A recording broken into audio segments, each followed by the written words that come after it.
Hey, I'm Peter. Today I will help you set up an Agile Planning Poker, retrospective meeting, and set up daily meeting. First, Agile Planning Poker. When you have listed all your issues in the backlog, you can go to AgileBox. Now all your issues in the backlog are ready to estimate. Then choose the issues you want to estimate. Drag them to Picked to Estimate column. After, drag all the issues you want to estimate, click the New Game.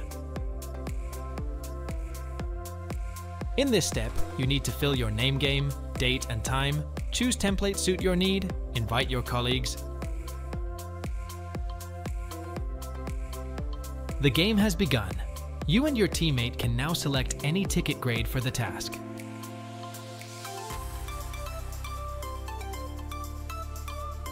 During the voting round, you can chat with team members and drag your emoji to express your feelings.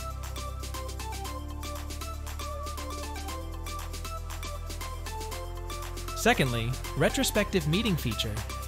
Before setting up a retrospective meeting for your team, first we need to fill in all the detailed information we need, like meeting name, meeting description, and invite your team to the meeting. Then you can use template meeting you want to, highlight and lowlight glad, mad, and sad, or custom on your own demand. Set up daily stand-ups feature. Start using the daily stand-up features by switching to the daily stand-up tab. Then filling the general information like name, description, or working days. After that, decide on the questions and add participants to the daily stand-up.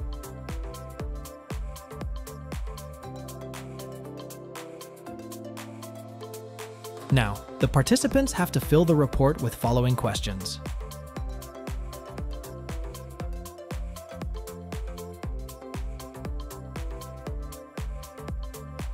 The participants can attach their issues under their answer too. This will help you easy to catch the information quickly. Switch to Team Reports to view all reports together. Here, you can also track past reports. Thanks for watching. Now let's see how AgileBox can help for you. Download AgileBox on Atlassian Marketplace.